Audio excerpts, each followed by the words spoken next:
annonceurs, chefs d'entreprise et autres. Bref, population d'ici et d'ailleurs. Cet espace vous est réservé pour la promotion de vos produits et activités, non seulement en français, mais aussi en fond, Ditamari, Fulfulde, Batonou, Dendi. À vous le choix. Pour en savoir plus, veuillez nous contacter au numéro suivant 97 64 79 91 ou 97 17 51 35. Mesdames et messieurs, amis internautes de BLTV, bonjour. Ravi de vous retrouver dans ce nouveau mois d'octobre. Une semaine avec le Béninois libéré, les rubriques n'ont pas changé. La revue hebdomadaire du journal Le Béninois libéré, instant causerie débat et une immersion dans la ville de Parakou pour s'imprégner de l'actualité du côté du septentrion. Chers amis internautes de BLTV, sans transition aucune, suivez la revue avec Merveille Moncho. Merveille, bonjour. Bonjour Justin et bonjour à nos amis internautes. Merci d'être toujours là avec nous et bienvenue à la revue hebdomadaire. La revue dans laquelle toutes les unes de la semaine vous êtes présentées. Et nous allons démarrer avec la une du lundi 30 septembre 2024 où le quotidien Le Béninois libéré écrit en manchette: d'une amitié à toute épreuve à la décision de tuer son ami et bienfaiteur, comment Sonia Nyeri Bokor a scellé le destin de son mari. Cette affaire de vision évangélique commence à être néfaste pour les hommes, précise le journal. En deuxième de une, analyse de l'actualité politique nationale après la tentative de coup d'État contre Talon, les grandes orientations du bloc républicain.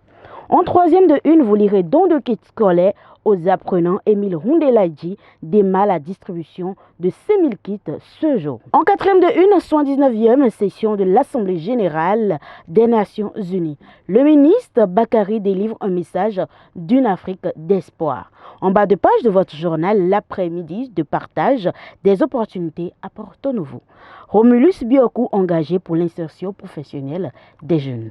Dans les colonnes de votre journal, tentative de coup d'État jouée. L'honorable Bida et l'OJBR condamnent l'acte de déstabilisation et réaffirment leur soutien au président Talon. Dans l'oreille droite de votre journal, après l'ambassadeur de Chine, après le Bénin, le maire Luc Setondi Atrokpo reçoit l'ambassadeur de Russie. Mardi 1er octobre 2024, séjour carcéral de son traite d'amis d'Olivier Bokor, le cœur de Talon saigne mais reste toujours doux. Voilà ce qu'il a prévu, les détails à la page 3 de votre journal. En deuxième de une, conséquence des interpellations dans l'affaire du coup d'État manqué. Des pro-Bokor commencent par menacer des fidèles de Talon. En troisième de une, d'autres révélations sur la tentative de coup d'État manqué. Bokor et Omeki avaient prévu une assurance vie à Tovo Edre en cas d'échec. En quatrième de une, justice au-delà des inquiétudes. Le procès du 7 octobre, une porte de sortie pour Steve Amoussou. En bas de page de votre journal, vous lirez « Soutien aux parents d'élèves dans la 16e circonscription électorale ». Émile Rondeladji lance l'opération de don de kits scolaires aux apprenants. Dans les colonnes de votre journal, vous lirez « Deuxième passation de charge à l'ARAC ». Inès Kobo remplace François Aoudo au poste de SGA. Nous poursuivons toujours cette revue avec celle du mercredi 2 octobre 2024 où le quotidien Le Béninois libéré placade en manchette. Conséquences directes des arrestations dans le dossier du coup d'État, une plainte contre Rachidik Bedamassi. Les démocrates pro-Bokor ont mis la main sur le neveu du député pour formaliser le coup. Bokor et Omeki en prison en deuxième de une, Talon sans doute désemparé. Voici les chefs d'accusation retenus contre Olivier Bokor et Ozad Omeki. Les détails à la page 3 de votre journal. En troisième de une, Francotech 2024, le Bénin à Paris avec 10 entrepreneurs. En bas de page de votre journal, opportunité d'investissement au Bénin, la loterie nationale du Bénin met en vente 7 millions d'actions de son capital. La société désormais cotée à la BRVM. Éducation en colonne de votre journal, les spécificités du règlement pédagogique des établissements publics et privés. Dans l'oreille droite de votre journal, qualification Cannes U20 2024 FOAB, 33 jeunes guépards démarrent un stage de préparation ce jour. Jeudi 3 octobre 2024, affaire coup d'État manqué, l'empereur de Niki envoie ce message à Talon par Bouillon. Doute artificielle sur un coup d'État pendant que les auteurs sont placés en détention. Azanaï veut ouvrir une nouvelle filière pour prendre sa part de gombo auprès de la famille Bokor. Boko. Foire internationale itinérante du Bénin, une tournée économique dans 3 grandes villes du nord du pays. En bas de page de votre journal, tentative de coup d'État manquée toujours, les étudiants de l'OJBR appellent à l'unité nationale et réaffirment leur soutien au président Patrice Talon. Dans les colonnes de votre journal, pour sauver plus de 200 jeunes du chômage, les maires du plateau et le directeur Olunlade lancent le projet Agri Impact. Dans l'oreille droite de votre journal, pour faire face aux défis sécuritaires, l'Académie logistique d'Ouida créée. Vendredi 4 octobre 2024, le quotidien Le Béninois Libéré met en manchette sortie bancale sur le drame du coup d'État manqué qui conseille finalement le parti Les Démocrates. Le journal précise que l'agent de Olivier Bocor fait perdre la tête aux responsables. En deuxième de une, consolidation de la paix, le président Vlavonou et son homologue ivoirien reçus par Faure Gnassingbé à Lomé. Réunion de l'AIMF à Paris pour le développement économique local. Atropo discute des nouvelles opportunités de financement. En bas de page de votre journal, Agence nationale de maintenance hospitalière, les membres du conseil d'administration désignés par Talon. Dans la colonne de votre journal, vous lirez protéger les enfants contre le travail des enfants. Le Bénin et l'UNICEF renforcent leur collaboration. Et dans l'oreille droite de votre journal, vous lirez section d'action de la Loterie nationale du Bénin. Le Bénin ouvre 35 à 45% du capital de la Loterie nationale du Bénin aux investisseurs. C'est tout pour cette revue. Merci de nous avoir suivis. À toi, Justin, je te laisse l'antenne. Merci Merveille pour cette présentation, chers amis de Biel TV. Instant causerie débat s'installe et nous recevons pour vous le débatteur habituel, directeur de publication du journal Le Béninois, Libéré Akilou Yakoubou. Akilou Yakoubou, bonjour. Bonjour Justin, bonjour chers amis internautes. Comment a été votre semaine? Oui, c'est comme toujours la même question, toujours les mêmes réponses. Parfait. Merci. Merci beaucoup. Chers amis de Biel TV, le premier sujet de notre instant causerie débat va nous plonger dans un sujet qui retient l'attention depuis la semaine dernière, cette affaire de tentative de coup d'État manqué impliquant l'homme d'affaires Olivier Bocor et l'ancien ministre des Sports Oswald Omeki. Monsieur le directeur de publication, pourquoi cette affaire fait beaucoup parler? Oui, je pense que déjà les personnes interpellées par le statut ou bien par le statut qu'ils avaient amène à faire beaucoup parler. Parce que quand vous prenez d'abord l'homme d'affaires Olivier Bocor, dont vous avez cité le nom tout de suite, c'est un proche. On dirait même un bras droit de Patrice Talon. Et l'autre, l'ancien ministre Oswald Omeki, il est même considéré comme son fils. Donc c'est un proche aussi, il est tellement proche de lui, si bien que lors de son départ du gouvernement, on s'est dit mais pourquoi ce fils-là quittait le gouvernement? Mais bon, comme on sait que quand l'enfant fait quelque chose à son père, le papa est parfois amené à le réprimer. Donc cet instant-là est passé. Mais aujourd'hui, qu'il soit mêlé à cette affaire, ça ne peut que susciter beaucoup de bruit, beaucoup de remous à travers les populations, parce que Olivier Bocor et Patrice Talon, c'était, comment je vais dire, des jumeaux siamois. Donc l'un de ces siamois-là arrive à penser une affaire du genre par rapport à son second. Voilà, ça ne peut que susciter beaucoup de polémiques et puis beaucoup de bruit. Après leur arrestation, ils ont été écoutés et le juge des libertés et de la détention a retenu contre eux des charges comme complot contre la sûreté de l'État, blanchiment de capitaux et corruption d'agents publics. Comment vous trouvez ces charges retenues contre ces deux personnalités? Bon, ces charges, c'est, bon, je dirais, au niveau de la justice, ça doit être peut-être à la hauteur des preuves trouvées au niveau de ces personnes interpellées là, surtout puisque c'était plus au niveau de Omeki, de l'ancien ministre Omeki, que des sacs d'argent. Voilà. Et puis à hauteur d'1,5 milliard.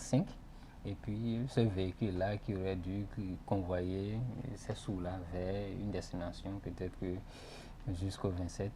On saura davantage. Voilà, jusqu'au 27 septembre, qui a été coupé de coups à travers ces informations-là qui ont fuité et qui ont permis au gouvernement de prendre le devant par rapport à ceux qui prévoyaient cette tentative de coup d'État. Donc, que le juge décide de les maintenir sous mandat de dépôt, donc c'est à raison par rapport au juge, mais comme pour le moment ils sont présumés innocents, ils sont aussi présumés coupables, donc ils ont la latitude de se défendre, quitte à eux aujourd'hui d'avoir les arguments nécessaires pour contrer ces charges-là qui ont été sorties par le juge afin de pouvoir se tirer d'affaire si éventuellement ils sont clean dans cette affaire-là. Donc, jusqu'à l'heure où nous parlons, ils sont des présumés. Oui, ils sont présumés puisque leur procès n'a pas encore commencé. Donc, ils ont été fixés sur les charges qui ont été retenues contre eux.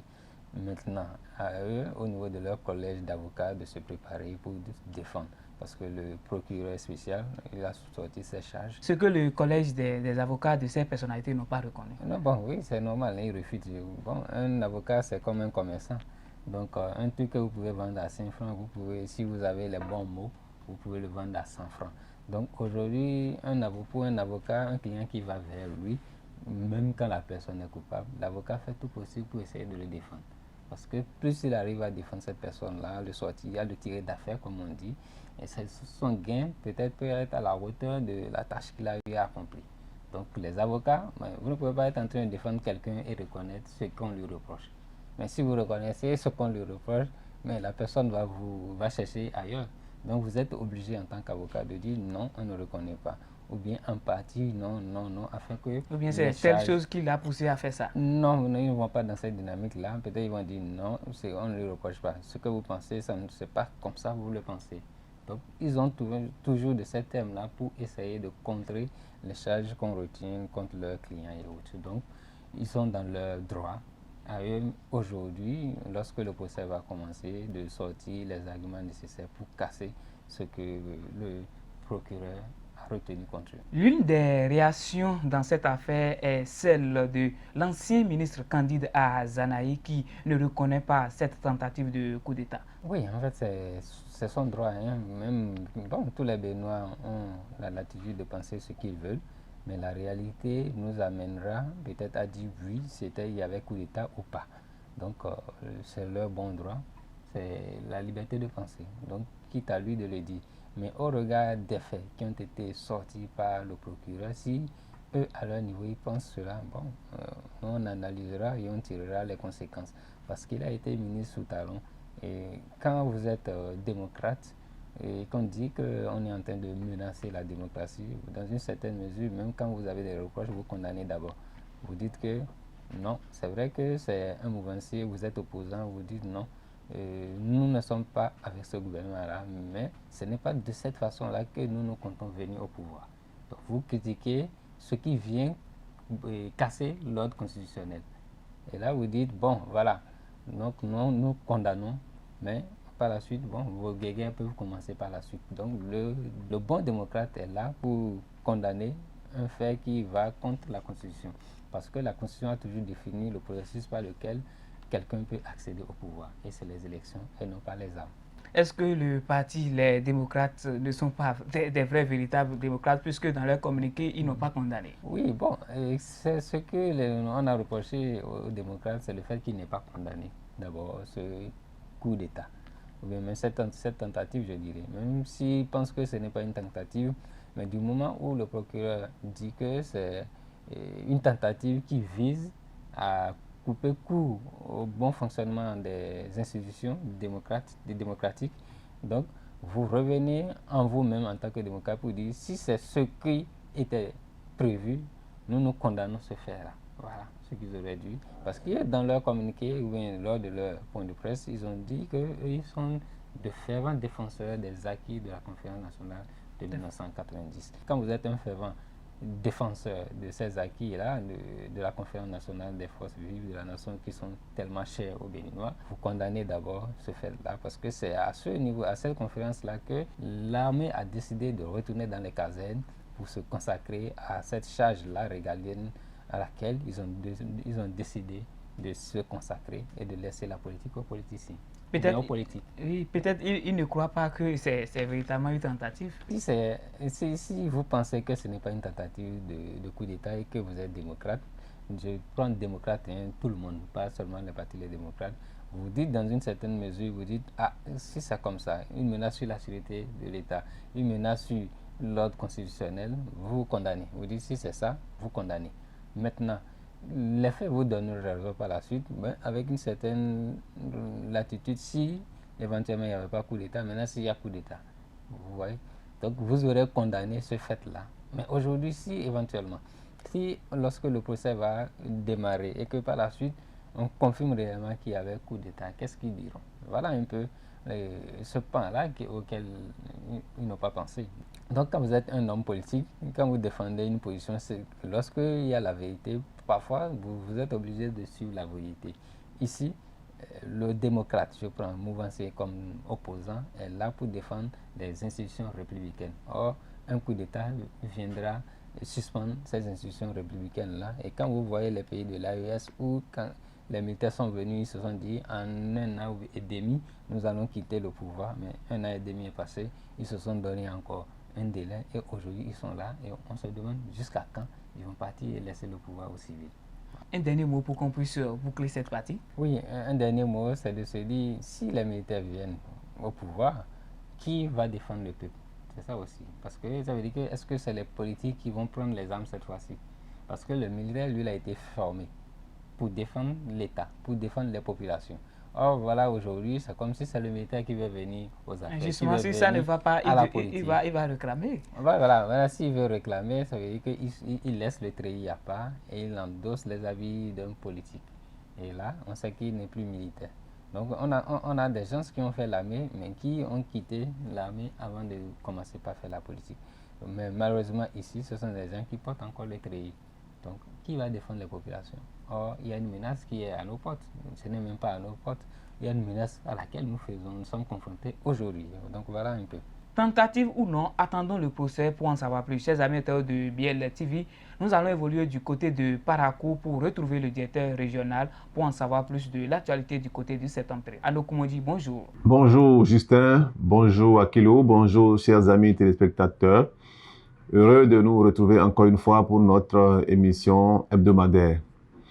Alors, c'est vrai, il y a quelques semaines, ou je dirais même, nous sommes encore toujours sous l'émotion de cette situation de coup d'État qui a secoué un peu le pays depuis une semaine, si je ne me trompe pas. Alors, sous cette situation-là, je crois que c'est ce qui a plus ou moins un peu, ce choc-là a plus ou moins un peu déstabilisé tout le pays et nous sommes en train petit à petit de nous retrouver par rapport à ces émotions-là que chacun a pu vivre dans son organisme au-delà des autres. Alors ici dans le septentrion, c'est vrai, ça a créé de l'émotion, les gens se posent des tas de questions, mais aujourd'hui, ce dont je m'en vais vous parler, c'est, comment dirais-je, cette situation qui a encore prévalu dans la commune de Karimama, précisément dans l'arrondissement de Birni-Lafia, où 8 de nos compatriotes ont encore perdu la vie sous l'action de ces hors-la-loi qu'on appelle les djihadistes. Selon un témoin, dans la nuit, vers 2 heures du matin, ils sont venus, ils ont sorti tous les gens du village, comment dirais-je, des cases et autres, et ils ont séparé les femmes des hommes et ils ont massacré tous les hommes et laissé les femmes. Voilà des choses que nous vivons et que nous déplorons. Voilà ce pourquoi nos vaillants soldats se battent jour et nuit dans les contrées les plus reculées de notre pays pour essayer de lutter contre cette situation-là. Voilà le combat que nous devons mener. Voilà le combat que les pays frontaliers, je veux parler du Burkina, du Bénin, du Togo, du Niger et autres, Nigeria, c'est ce genre de combat que nous devons mener ensemble. Il va falloir que les pays, je veux parler des pays frontaliers ou les pays de la sous-région de l'Afrique de l'Ouest s'entendent pour mettre en place définitivement cette force unie là pour essayer de lutter définitivement contre cette situation-là qui nuit aux États, qui cause du tort aux États où des citoyens paisibles dans leurs activités sont anéantis, sont tués par des hors-la-loi, des personnes qui véritablement n'ont aucun but. Voilà le combat que nous devons mener. Alors, cette situation qui vient encore d'arriver au Bénin est à déplorer. Aujourd'hui, la frontière Niger-Bénin est toujours fermée. Le Bénin est, comment dirais-je, au Burkina, cette situation prévaut. Au Niger, elle est là. Au Bénin, elle est là. Au Togo, elle est là. Au Nigeria, elle est là. Pourquoi ne pas s'entendre et mettre en place une force conjointe pour essayer de débarrasser nos frontières de ce genre de situation pour que les pays, les citoyens puissent vivre en paix? Il est temps que tous nos pays se mettent ensemble. La CEDEAO, comme l'on va toujours appeler des peuples, puissent s'entendre pour créer cette force unie qui, en son temps, avait voulu être mise en place pour que cette chimère qu'on appelle le djihadisme, le terrorisme, puisse être dégagée de nos frontières afin que la paix puisse régner et que les populations puissent vivre en paix. Ce n'est pas normal que des citoyens, dans leurs activités, dans leur vie, comment dirais-je, quotidienne, puissent être anéantis, dérangés, puissent ne pas vivre en paix. Alors, c'est des questions que nos États doivent se poser et se demander, mais pourquoi est-ce que nous sommes à la tête de nos États? Les chefs d'État sont garants de la quiétude de chaque peuple. Il va falloir qu'ils s'entendent définitivement pour que cette situation-là soit définitivement rayée de la carte. Il faut que cette situation-là cesse. Il faut que nos autorités prennent à bras le corps cette situation-là, que nos pays s'entendent pour mettre en place une force conjointe pour définitivement bouter cette chimère hors de nos États. Voilà aujourd'hui l'appel qui vient de Parakou, parce que cette situation continue de prévaloir où certains de nos compatriotes perdent la vie dans des conditions qui vraiment sont à déplorer. Donc voilà le coup de gueule que j'allais dire, que je compte envoyer un peu à nos chefs d'État, à nos pays, pour que, une fois pour de bon, cette chimère-là soit dégagée de notre sous-région. Je vous rends l'antenne. Merci à nous pour cette information, chers amis internautes de Biel TV. Nous sommes de retour sur ce plateau pour poursuivre notre instant causerie débat. Et cette seconde partie va aborder l'une des décisions du Conseil des ministres du mercredi dernier portant la création de l'Académie logistique de Ouidah pour faire face aux défis sécuritaires. Est-ce que cette académie, la création de cette académie est la solution contre le terrorisme dans notre sous-région? Oui, en fait, si l'État a décidé de prendre cette décision, c'est après maintes réflexions. Et puis, il doit avoir sollicité des experts qui ont réfléchi sur cette décision de création d'une académie. Donc, aujourd'hui, quand on prend notre sous-région, surtout quand on prend le nord du Bénin, nous sommes confrontés à ce mal-là. Donc, avec ces individus armés non identifiés qui sèment la désolation. Et on ne sait à quand la fin de ce massacre-là que nous constatons, que ce soit dans leur camp ou bien dans le camp des populations. Donc aujourd'hui qu'on ait une académie de logistique pour faire face aux défis sécuritaires au niveau de la sous-région, c'est la bienvenue et nous allons espérer que l'État mettra les fonds nécessaires, les compétences nécessaires afin que ceux qui sortiront de cette académie-là puissent avoir les compétences requises afin qu'on puisse mettre fin, même si ce n'est pas aussi facile, à cette menace-là, parce que quand on prend la France qui a réussi à finir avec l'ETA, je pense que tout est possible aujourd'hui du côté de l'Afrique où on n'était pas habitué à cette forme de menace terroriste. De façon terre à terre, quel est l'objectif de cette académie logistique qui sera créée à Ouidah? Oui, en fait, cette académie prendra en compte les gens des forces de sécurité et de défense, comme on dit, et puis du personnel civil aussi, qui ont des compétences dans ce domaine-là. Et quand on prend nos universités ici, il y a déjà des formations qui se font dans le domaine sécuritaire ou bien de la défense. L'honorable Rachid Gouaramassi a un master dans ce domaine-là. Donc, ces compétences-là sont recherchées au niveau de ces pays-là qui sont confrontés à cette menace terroriste-là. Donc, quand vous avez cette compétence-là, vous êtes à même de conseiller les dirigeants de ces pays-là qui sont confrontés, de donner les arguments nécessaires afin que les populations puissent faire face à cette menace-là ou bien les éviter. Parce que les premières victimes au niveau de cette menace terroriste-là, ce sont les populations qui, parfois, quand les forces de défense bougent un peu, elles se retrouvent seules et puis ces individus-là viennent les massacrer et puis la réponse vient un peu tardivement, même si la riposte parfois est plus qu'à la hauteur de ce qui a été fait, parce qu'elle est quand même, elle ne peut être que salutaire.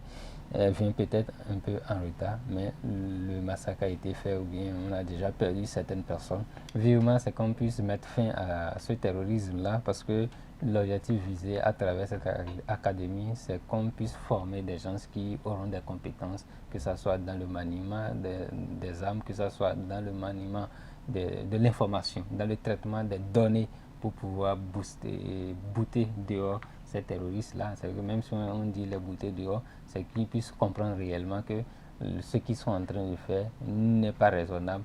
Et je ne pense pas qu'il y ait ce Dieu-là qui puisse les inspirer à commettre ces massacres-là.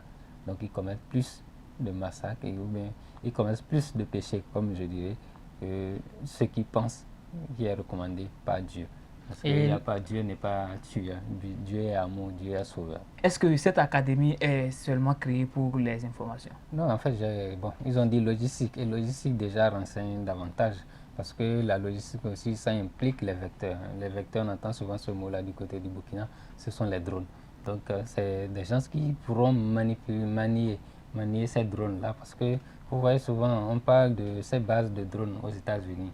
Donc les gens sont aux États-Unis, mais ils manipulent des drones qui vont bombarder en Irak ou bien en Afghanistan. Donc c'est avoir ces compétences-là. Donc les gens seront formés dans les différents domaines de la défense et de la sécurité.